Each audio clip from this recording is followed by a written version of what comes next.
was literally in the middle of making a video titled "Do Not Trade for Pascal Siakam" when all of a sudden this happened. The Indiana Pacers have done it, the riskiest trade all year, and I feel like it is going to work out very nicely for them. At first, I didn't really see the Indiana Pacers getting much out of this. I saw this as I'm giving up 3 first-round picks to get 1 year Pascal Siakam, but now that I know that the Indiana Pacers are going to be able to offer him the most money in the situation that the Pacers are in, having Tyrese Haliburton and Miles Turner, I don't see any world where Pascal Siakam leaves this team. And I don't blame him at all. I mean, the idea of there being a Tyrese Haliburton, Pascal Siakam, and Miles Turner team with Benedict Mathurin on there as well, I think Jarris Walker is the other player that a lot of Pacers fans weren't wanting to trade, makes me salivate. The Pacers this year have been a team that have wanted to prove a lot of things. They want to show that they are here. They have Tyrese Haliburton, who is now leading this franchise, and they have one goal, and that's to make the playoffs and make some noise in the playoffs. I mean, Tyrese has never played a playoff game in his, I think, like 3 years of being in the NBA, which isn't anything crazy. I mean, compare that to Buddy Hield never touching the playoffs, and I think he's like fucking 50 billion years old. I don't even know. But point is, before this trade, they didn't really seem like they were a contender in the sense of going for a championship or Eastern Conference Finals or even the second round. It felt like they were kind of there to make noise in the playoffs, maybe play a nice little first round series, maybe luckily make the second round, almost like the Sacramento Kings a little bit from last year. Although I do think the Kings could have made it farther than the first round last year. Maybe that's just because I'm a Kings fan. I don't know. But now with this Siakam trade, to be honest, I think their floor right now, if everything goes well, if no one gets injured, if everything's all good, their floor is the second round of the playoffs. That's just my personal opinion. But the trade itself is something that we need to go over because what the Pacers gave up looks a little mind-blowing. Because at face value, you see the 3 first-round picks and you see Pascal Siakam's expiring contract and you go, wow, this is a terrible move. And that's honestly how I felt about this entire trade. I was tweeting out saying that this was a stupid move and that they were going to regret this because you're getting 1 year of a guy for 3 picks, 3 future picks that could have helped develop your team. But the thing is that all these first-round picks are going to be late first-round picks. I mean, the Indiana Pacers traded 2 picks in 2024 and 1 in 2026. To be honest, I don't see this team being a lottery team in the year of 2026. We know that they're not a lottery team now. Now, I do believe that anything is good for the Toronto Raptors, and they still did get some good picks, but we'll get to their side of the trade a little bit later. The point is, this isn't that crazy to look at when you see the picks that they gave up. Now, the Pacers also gave up Bruce Brown, which once again, I feel like when you're getting a player of Pascal Siakam's level,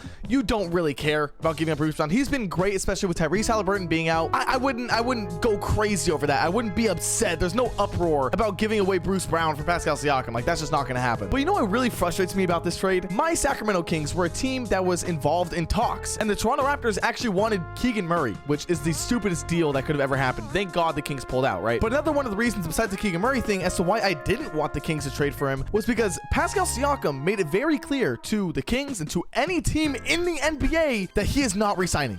He made it very clear he is going to the free agency market. He wants to try it out. He's never been a free agent, I don't think, at least, and he wants to see what it's like.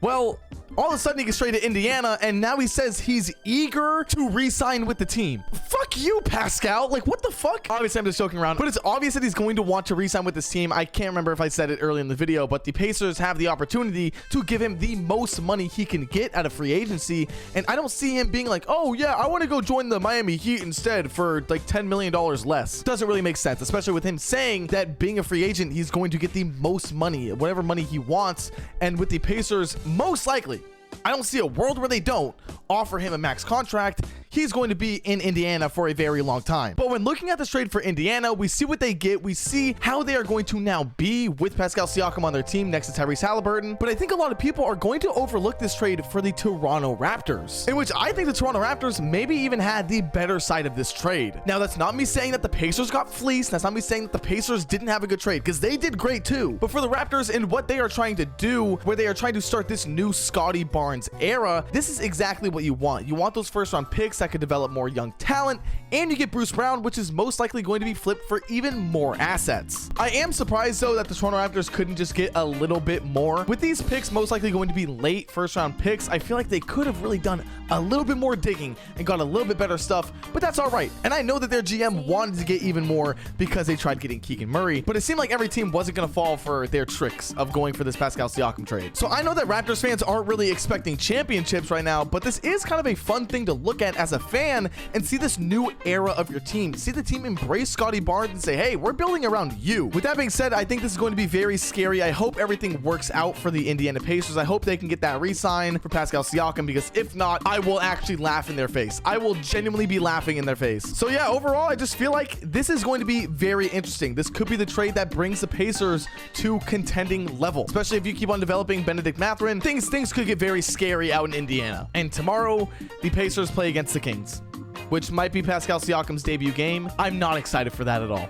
I'm really not excited for that, especially because Pascal Siakam said to the Sacramento Kings' face, I'm not re-signing with you. And the Kings have been terrible. So this is probably going to be a loss for the Kings. With that being said, I hope you guys all enjoyed. Be sure to like and subscribe. That is my take on this trade. Comment down below your opinion. Did the Pacers fumble this? Did they get fleeced? Did the Raptors get fleeced? What's happening? How do you feel? Let me know in the comments. I always respond and reply and look at every single comment. So go ahead and do that. I'll see you guys all in the next video. Later.